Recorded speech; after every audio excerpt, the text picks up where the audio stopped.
Next হলো electrical fuse.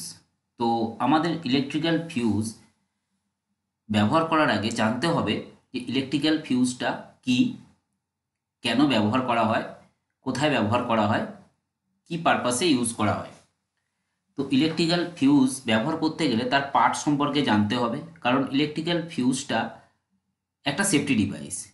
কখনো কখনো এই সেফটি ডিভাইসের মধ্যে ফল্ট আসে, তো প্রত্যেকটা পার্ট যদি আমাদের জানা থাকে তাহলে আমাদের এই ফিউজটা রিপ্লেস করতে বা ফিউজটাকে কোনোভাবে আবার নতুন করে কানেক্ট করতে, লুজ কন্ট্যাক্ট আছে তো সেই জায়গাগুলো করতে আমাদের সুবিধা হবে। তো নেক্সট পার্টটা আমরা একটু দেখে নিই।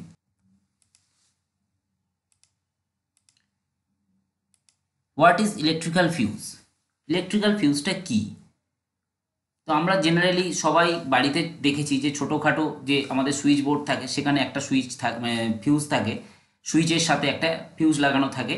তো ফিউজটা বেসিক্যালি আমরা জানি যে বোর্ডটাকে সেফটি রাখে, ইলেকট্রিক্যাল ইকুইপমেন্টগুলোকে সেফটি রাখে। তো কিভাবে কাজটা করছে সেই ফাংশনটা একটু ডেসক্রিপশানে দেখে নেওয়া যাক। A fuse is an electrical component designed to protect electrical circuit by safely opening the circuit under abnormally high current load। একটা ফিউজ যখন আমরা ব্যবহার করব, সেই ফিউজটা কি করছে, আমাদের ইকুইপমেন্টগুলোকে প্রোটেক্ট করছে। কিভাবে করছে? যখন abnormally current, that means high current, কোনো জায়গায় দেখা গেল বাড়ির মধ্যে শর্ট সার্কিট হয়েছে, এই শর্ট সার্কিট হওয়ার জন্য হিউজ পরিমাণ কারেন্ট ফ্লো করবে। তো ওই ফ্লো করলে তখন সেই কারেন্টটা আমাদের সুইচ বোর্ডে এসে যাওয়ার সম্ভাবনা থাকে। তো যার ফলে কি হয়, আমরা যদি একটা ফিউজ ইউজ করি তাহলে ওই ফিউজটা ওপেন হয়ে গিয়ে অটোমেটিক্যালি আমাদের ইকুইপমেন্টগুলোকে সেভ করতে পারে। তো এই কারণে আমরা ফিউজটা ব্যবহার করতে পারি। তো এই জায়গায় এটাকে বোঝা গেল যে এটা ফিউজ। তো fuse come in many shape. ফিউজটা বিভিন্ন শেপেরও হয় অ্যান্ড সাইজ, এবং বিভিন্ন সাইজেরও হয়ে থাকে। But each one is design to protect a circuit with a specific set of electrical parameters. কিন্তু এই যে যে ডিজাইনিং বা যে শেপের ব্যবহার করা হোক না কেন, প্রত্যেকটা ফিউজের মেন কাজ হচ্ছে সার্কিটকে প্রোটেক্ট করা, তার প্যারামিটার্সগুলোকে প্রোটেক্ট করা। The parameters are primarily the operating voltage, operating current and fuse element, melting time or speed of the fuse. Basically parameter আমাদের যে মানে ইকুইপমেন্টগুলো সেভ করছে এই ফিউজের ডিপেন্ড করছে তার অপারেটিং ভোল্টেজ, তার কারেন্ট এবং তার মেল্টিং টেম্পারেচার, মেল্টিং কত হিট হলে সে গলে যাবে, দ্যাট মিন্স তারটা গলবে মানে কাট আউট হবে, এবং কত স্পিডে সেটা কাজ করতে পারবে তার উপর অনেক সময় ডিপেন্ড করে থাকে ইলেকট্রিক্যাল ফিউজটা। Next, how does a electric fuse works? কিভাবে একটা ইলেকট্রিক ফিউজ কাজ করে? আমরা আগেরটাতে দেখলাম, সেটা হচ্ছে ইলেকট্রিক ফিউজটা কি। তো ইলেকট্রিক ফিউজ আমাদের বাড়ির ইকুইপমেন্টগুলোকে, প্যারামিটার্সগুলোকে সেভ করছে অ্যাবনর্মালি কারেন্ট চলে আসলে, এবং বিভিন্ন রকম সেফ সাইজেরও হয়ে থাকে। তো এখন আমরা দেখব যে how does A electrical fuse work, মানে কিভাবে একটা ইলেকট্রিক্যাল ফিউজ সার্কিটে কাজ করছে। তো আমি এখানে একটা জিনিস দেখিয়েছি, তোমরা দেখো যে এইখানে আমি একটা সার্কিট দেখিয়েছি অ্যানিমেশনের মাধ্যমে, এখানে দেখে নেওয়া যাবে যে কীভাবে কাজ করছে। তো সার্কিটটা এদিক থেকে কারেন্টটা ফ্লো করছে থ্রো ফিউজ, ফিউজ হয়ে কিন্তু লোডে যাচ্ছে, দ্যাট মিন্স আমাদের লোডে কানেক্ট করা আছে। এই ফিউজটাই হচ্ছে আমাদের প্রোটেক্ট করবে ইলেকট্রিক্যাল ইকুইপমেন্টগুলোকে। তো তার ডেসক্রিপশনটা আমরা একটু দেখে নিই। A fuse contains a metal element which is designed to carry a limited electrical current।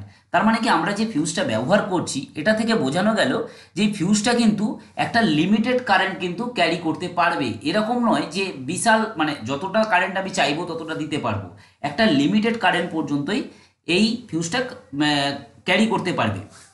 When a short circuit or overloaded occurs, যখন আমাদের সার্কিটে কোনো শর্ট সার্কিট অর ওভারলোড ঘটবে, the higher current will be generate heat causing the fuse element to melt and create a gap in the fuse element। That means কি, যখনই সার্কিটের মধ্যে একটা শর্ট সার্কিট হবে বা কোনো কারণবশত ওভারলোডেড হয়ে গেল, যে পরিমাণ কারেন্ট আসার দরকার ছিল এমন একটা জিনিস বা ইকুইপমেন্ট লাগানো হলো, সেই ওয়্যারের মধ্য দিয়ে হিউজ পরিমাণ কারেন্ট চলে আসলো। তো দেখা যাচ্ছে যে শর্ট সার্কিট হয়ে যাওয়ার সম্ভাবনা রয়েছে। তখন কি করবে, ফিউজ একটা হিউজ কারেন্ট ফ্লো করবে, তখনই ওটা গরম হবে, হিট জেনারেট করবে এবং মেল্টিং পয়েন্ট যখন ওর ক্রস করবে তখন কিন্তু ব্লো আউট হয়ে যাবে। ব্লো আউট হয়ে যাওয়ার পরে একটা এয়ার গ্যাপ তৈরি হবে, মানে এই দুটো টার্মিনালের মধ্যে, এখানে আর এই টার্মিনালের মধ্যে, দুটো টার্মিনালের মধ্যে কোনো আর ইলেকট্রিক্যাল কানেকশন থাকবে না, একটা গ্যাপ তৈরি হবে। This gap breaks the current flow through the fuse in the circuit. এই গ্যাপটা কি করছে, তখন ইলেকট্রিক্যাল কারেন্ট বা ইলেকট্রিক কারেন্টটাকে ফ্লো করতে বাধা দেবে সার্কিটের মধ্যে। A fuse must have be replace one it has blown, মানে যখন একটা ফিউজ পুড়ে যাবে সেটাকে কিন্তু জেনারেলি আমাদেরকে চেঞ্জ করতে হবে। Next, what happened if install the wrong electrical fuse. বলছে কি ঘটবে যদি আমরা একটা রং ইলেকট্রিক্যাল ফিউজ লাগিয়ে ফেলি, মানে রং কোনো কারণবশত রং কানেকশন বা রং জায়গাতে আমরা যদি ইলেকট্রিক্যাল ফিউজটাকে কানেক্ট করে ফেলি, রং প্রসেসে কানেক্ট করি, যে কোনোভাবে, মানে দ্যাট মিনস রং প্রসেস, সম্পূর্ণটাই রং। তো কি ঘটতে পারে একটা ইলেকট্রিক্যাল ফিউজ যদি আমরা কানেকশন করে ফেলি। তো এখানে আমি অ্যানিমেশনের মাধ্যমেই আমি দেখিয়ে দিচ্ছি যেখানে কি ঘটবে। এখানে দেখাই যাচ্ছে বেসিক্যালি যখনই রং কানেকশন হবে তখনই কিন্তু এইভাবে একটা জাস্ট ফ্ল্যাশ হয়ে ফিউজটা কাট আউট হয়ে যাবে। If the fuse connection is wrong so damage the equipment cause by a fault current or overloaded. ধরো আমরা কোনো কারণবশত রং জায়গাতে রংভাবে আমরা ফিউজ কানেক্টেড করে ফেলেছি, কিন্তু সেই কানেকশনটা আমরা ঠিকঠাকভাবে যদি মডিফিকেশন না করি এবং তারপরে আমরা যদি সেখানে সাপ্লাই দিয়ে ফেলি, তাহলে কি হতে পারে, ইকুইপমেন্টগুলো ওভারলোড বা হাই কারেন্ট ফ্লো করার জন্য পুড়ে যেতে পারে। তো এটা একটা প্রবলেম হতে পারে। আর একটা হতে পারে কি, otherwise possibility include the fuse blowing even through there is no electrical fault. বলছে ধরো সেখানে কোনো ইলেকট্রিক্যাল ফল্ট না থাকলেও অনেক সময় কি হবে, ফিউজটা পুড়ে যেতে পারে। আমার কানেকশান ঠিক থাকছে, সার্কিট ঠিক থাকছে আমাদের, কিন্তু ইলেকট্রিক্যাল ফিউজটা এমন একটাভাবে কানেকশান করা হয়েছে কিন্তু সার্কিটের কোনো ফল্ট নেই, তারপরেও কিন্তু ইলেকট্রিক্যাল ফিউজটা ব্লো আউট হয়ে যেতে পারে। It is always best to replace a blown fuse with the same fuse or direct equivalent। বলছে যখন আমরা এই ফিউজটা চেঞ্জ করব, ওর ইকুইভ্যালেন্ট একই রকমের একটা ফিউজ কিন্তু আমরা ওখানে কানেক্ট করব, সেম সাইজের এবং সেম ক্যাপাসিটির ফিউজ, আদারওয়াইজ কিন্তু এই প্রবলেমগুলো অকার্স হতে পারে। তো নেক্সট আমরা একটু দেখে নিই, how do I decided which electrical fuse I need. মানে আমি কিভাবে এটা বুঝবো যে আমার এই ফিউজটাই দরকার। ফিউজটা ব্যবহার করার আগে আমাদেরকে বুঝতে হবে যে কোন ফিউজটা কোথায় ব্যবহার করব। তো সেই জন্য আমাদের কিছু টার্মসের ওপর আমাদের ডিসাইডেড করতে হবে যে এই ফিউজটা আমার এই জায়গায় ইউজ হবে। আদারওয়াইজ রং ফিউজ ইউজ করলে আমরা আগেই দেখে নিলাম যে কি প্রবলেম হতে পারে। তো আমরা এখানে দেখে নিই, when the replacing original fuse. তোমরা এখানে দেখতেই পাচ্ছ যে বিভিন্ন রকমের ফিউজ এখানে ছবিতে দেওয়া আছে। তো এর মধ্যে কোন ফিউজটা কোথায় ইউজ হবে সেই ফিউজটা আমাদের আগে জানতে হবে। তো when replacing original fuse in most situation we can provided either exact same fuse. আমরা যখনই একটা ফিউজ ব্লো আউট হলো কোনো কারণবশত, তো সেই ফিউজটাকে চেঞ্জ করার জন্য আমরা চেষ্টা করব সর্বপ্রথম একই সেম ফিউজ কানেক্ট করার, or an equivalent fuse produce by a different manufacture. হয়তো দেখা গেল যে কোম্পানির ফিউজটা ছিল সেই কোম্পানি পাওয়া যাচ্ছে না, কিন্তু অন্য কোম্পানির সেম ক্যাপাসিটি আছে, তো আমরা ইকুইভ্যালেন্ট ওই ইলেকট্রিক্যাল ফিউজটাকে ব্যবহার করতে পারবো। when selecting a fuse for a new application, যখন আমরা একটা ফিউজকে নিউ অ্যাপ্লিকেশনের জন্য ব্যবহার করব, you need to consider many factor such element speed, time, current curves, voltage, normal current, ambient temperature, available space. এতগুলো জিনিসের ওপর আমাকে লক্ষ্য করে আমাকে ফিউজটা কিন্তু নতুন সিলেকশন করতে হবে। Next, classification of electrical fuse. আমরা এখন দেখব যে ক্লাসিফিকেশন অফ ইলেকট্রিক্যাল ফিউজ মানে ইলেকট্রিক্যাল ফিউজের কত রকমভাবে পাওয়া যায়, কত রকমভাবে ভাগ করা যায়। তো ফিউজকে আমরা দুটো ভাগে ভাগ করে দেব। আমাদের তো আছে এসি এন্ড ডিসি, দুটো সাপ্লাই। তো ডিসির জন্য ফিউজ ইউজ করা হয়, এসির জন্য ফিউজ ইউজ করা হয়। তো আমরা একটু দেখে নিই যে ডিসির জন্য কি ফিউজ ইউজ করা হয়। ডিসিতে এখানে দেখা যাচ্ছে কার্টিয়েজ ফিউজ আছে, অটোমোটিভ ফিউজ আছে, রিসেটেবল ফিউজ আছে, সেমিকন্ডাক্টর ফিউজ আছে, ওভার ভোল্টেজ সুপারহিশন ফিউজ আছে। তো এসি ফিউজের জন্য দু রকম টাইপ, একটা লো ভোল্টেজ ফিউজ, একটা high voltage fuse. Low voltage means যেটা ডিস্ট্রিবিউশন লাইনের ক্ষেত্রে বেসিক্যালি ব্যবহার করা হয়ে থাকে, সেগুলোকে লো ভোল্টেজ ফিউজ বলা হয়। আর যেটা হাই ভোল্টেজ মিন্স যেখানে 3 ফেজ বা 11 কেবি বা মানে বেশি বেশি যে ভোল্টেজগুলো থাকে ওর থেকেও হাই ভোল্টেজ, তো সেখানে যে ফিউজগুলো ব্যবহার করা হয় সেই ফিউজের কথা বলা হয়েছে।